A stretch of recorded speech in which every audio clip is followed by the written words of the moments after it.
नमस्कार दोस्तों। जैसा कि आज के कई अखबारों में और 2-3 दिन से मीडिया में भी चल रहा है, जो कैबिनेट में आज जो मंगलवार का जो कैबिनेट मीटिंग होने वाला था, वो एक दिन पहले यानी कि आज के दिन सोमवार को ही वो आज बैठक जो है वो नीतीश कुमार जी के द्वारा वो किया जाएगा, जिसमें कि कैबिनेट में ये शिक्षा विभाग से रिलेटेड कुछ महत्वपूर्ण जो निर्णय है वो लिए जा सकते हैं, जिसमें कि नियोजित शिक्षकों को बिना कोई एग्जाम वगैरह के उन्हें राजकर्मी का दर्जा देने की जो बात कही जा रही है, इस बात में कितनी सच्चाई है। आप लोग अगर थोड़ा आज के न्यूज़ कटिंग को देखो, यहाँ पे प्रभात खबर का ये न्यूज़ कटिंग है, ये वही सारी न्यूज़ है जो कि आप देख सकते हो कि ये बैठक होगी जिसमें कि राजकर्मी और पुस्तकालय कर्मी को जो है वो राजकर्मी का दर्जा देने का मांग उठा है। बाकी आप ये सेम आर्टिकल अगर आप यहाँ पे आज का कटिंग देखो तो यहाँ पर भी वही चीज़ है जो मिलेगा। बट आपको अगर एक चीज़ आप गौर करो, आज और दैनिक भास्कर जो न्यूज़पेपर होता है उसमें आपको वो पूरा श्योरिटी से हर चीज़ में कहेंगे मिलेगा। बट अगर और भी जो भी प्रभात खबर न्यूज़ है या फिर हिंदुस्तान का, अगर मैं आपके सामने ये कटिंग लाऊं तो ये हिंदुस्तान का आपके सामने कटिंग है, ये यहाँ पे प्रभात खबर का था।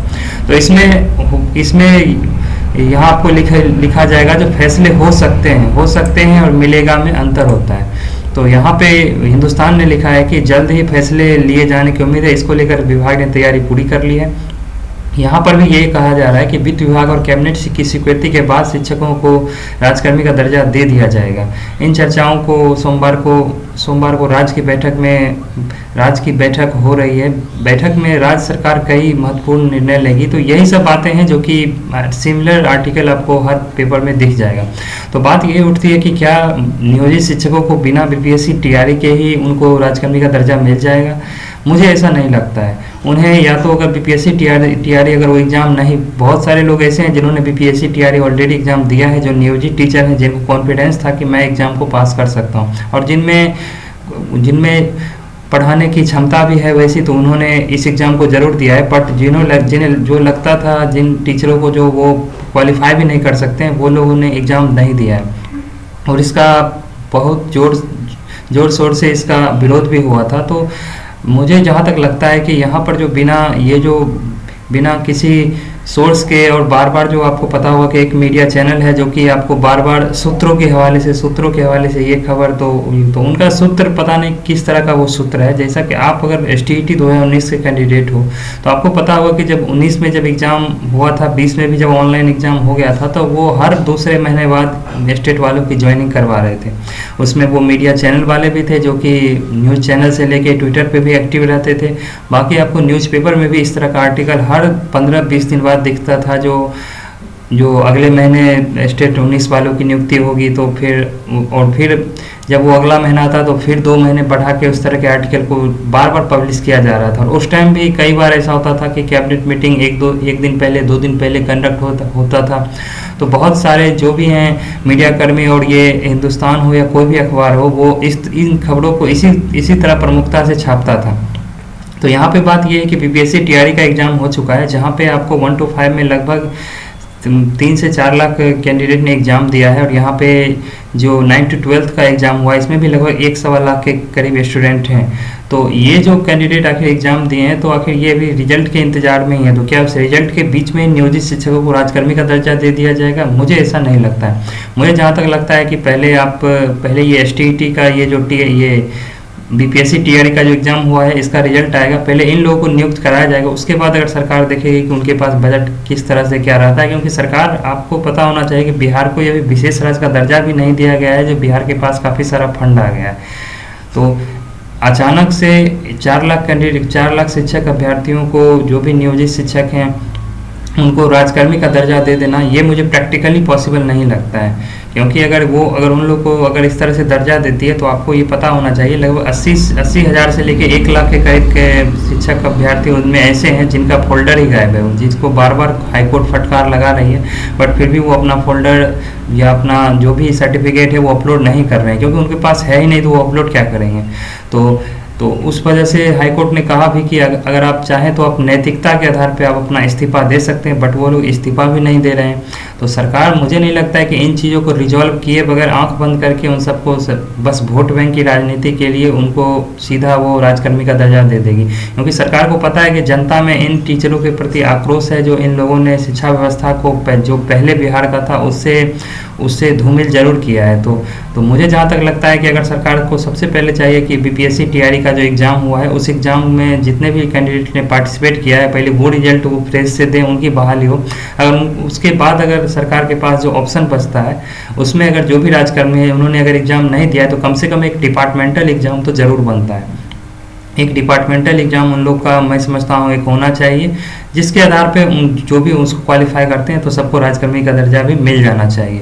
तो लेकिन ऐसा नहीं है कि आप बिना कोई एग्ज़ाम दिए इतने लोग जो 4 साल से सड़क पे संघर्ष कर रहे हैं, ये लोग एक या दो तीन एग्ज़ाम दे के ये लोग क्वालिफाई होके आ रहे हैं और वो लोग को बिना कोई एग्ज़ाम दिए बस राजकर्मी का दर्जा चाहिए। तो ऐसा मुझे नहीं लगता है कि सरकार इस तरह का निर्णय लेगी। ये इस तरह की अटकलेबाजी जो है ये पेपरों में आपको STT 9 से ये 2019 से रिलेटेड भी आपको दिखने को मिला था और बार बार ये न्यूज़पेपर इसी तरह से न्यूज़ को छापती थी।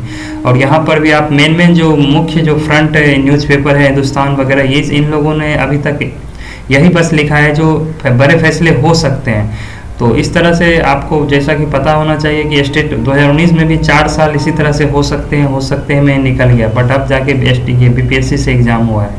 तो नीतीश कुमार ने भी 15 अगस्त के टाइम भी इस तरह की अटकलें लगाई जा रही थी जो 15 अगस्त को घोषणा होगा, अब लगाया जा रहा है कि 2 अक्टूबर को घोषणा होगा। लेकिन मुझे नहीं लगता है कि सरकार इतनी आसानी से उन लोगों को अभी नियोजित शिक्षकों को दर्जा देगी, क्योंकि आप अगर 1,70,000 क्वालिटी टीचर को बहाल करते हो और बदले में अगर आप जो भी 1,70,000 जो कैंडिडेट हैं वो लगभग उन 4 लाख जो कैंडिडेट नियोजित हैं उनके भी फैमिली से कुछ लोग ऐसे हैं। तो इस हिसाब से देखा जाए तो अगर ये जो अभी मेरिट वाले जो अभी बीपीएससी से जो कैंडिडेट जाएंगे अगर इनकी बहाली सरकार साफ सुथरा अच्छे से करा देती है तो सरकार का जो इमेज है वो ऑटोमेटिक है जो पब्लिक में एक बहुत अच्छा प्रेजेंट होगा। लेकिन ये डायरेक्ट नियोजित शिक्षकों को राजकर्मी का दर्जा देती है तो इससे लोगों में थोड़ा असंतोष जरूर फैलेगा और बाकी जो स्टेट 2019 वाले हैं उन लोग को जो उम्मीद में बैठे हुए हैं जो अगर इनको राजकर्मी का दर्जा डायरेक्ट मिलता है तो कहीं ना कहीं बजट की कमी आएगी जिससे इनकी बहाली फिर से प्रभावित होगी और फिर से हो सकता है बहाली अटक जाए। लेकिन मुझे नहीं लगता है कि इस तरह से होना होगा, क्योंकि बीपीएससी ने जिस तरह से एग्ज़ाम लिया है, जिस तरह से मीडिया कवरेज इस एग्ज़ाम को मिला है और हर कोई बहाली की उम्मीद में यहाँ पे बैठा पड़ा है, तो मैं जहाँ तक समझता हूँ कि आपको अक्टूबर के 15 से पहले सबका रिजल्ट आ जाएगा और पहले इन लोगों की ज्वाइनिंग होगी, तब जाके इन नियोजित शिक्षकों को इसका बीच का रास्ता कैसे निकालना है उन पे बात होगी। तो ज़्यादातर पॉसिबिलिटी है कि डिपार्टमेंटल एग्ज़ाम हो। बाकी यहाँ पे जो एक बात मैं देखा तो कमेंट में पूछा जा रहा था बार बार जो भी महिला अभ्यर्थियों का सीट बच जाएगा तो क्या उसका बीपीएससी टीआरई में पुरुषों को मिलेगा। तो अभी तक मैं बता दूं कि माध्यमिक और उच्च माध्यमिक में तो ये प्रावधान है जो महिला अभ्यर्थियों की सीट पे पुरुष अभ्यर्थियों को मौका मिलेगा और अब तक ये प्रावधान अभी इसमें कोई चेंजेस नहीं किए गए हैं। अगर इस तरह से रहा तो ज़रूर से आपको सीट का जो एलोकेशन है वो देखने को मिलेगा। बाकी कुछ लोगों का ये सवाल था कमेंट बॉक्स में जो क्या टीआरई 2 में सीटों की संख्या बढ़ सकती है।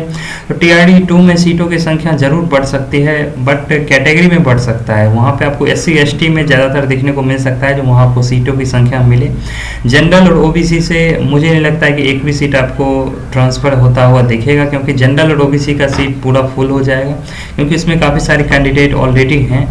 तो बाकी आपको कैटेगरी में जो है ST है, SC है, बाकी जो भी OH वगैरह कैटेगरी है उन सब में आपको OH हो गया, PH हो गया, बाकी आपको फ्रीडम फाइटर हो गया, इन सब में आपको दिखने को मिल सकता है सीटों का ट्रांसफ़र। तो यही सारी बातें थी जो कि मुझे लगा कि आपसे थोड़ा डिस्कस करना ज़रूरी है। तो बाकी अगर आप इस चैनल पर नए हैं तो चैनल को ज़रूर सब्सक्राइब करें। बीपीएससी टीआरई और ST से रिलेटेड अगर कोई भी अपडेट अगर ऑफिशियल आती है या फिर कोई जेन्युइन अपडेट मुझे लगता है तो मैं इस चैनल पे आपके लिए ज़रूर लेके आऊँगा। अगर आप इस चैनल पे नए हैं तो चैनल को सब्सक्राइब करें, अपने दोस्तों के साथ शेयर करें। मिलते हैं किसी अगले वीडियो में, तब तक के लिए धन्यवाद।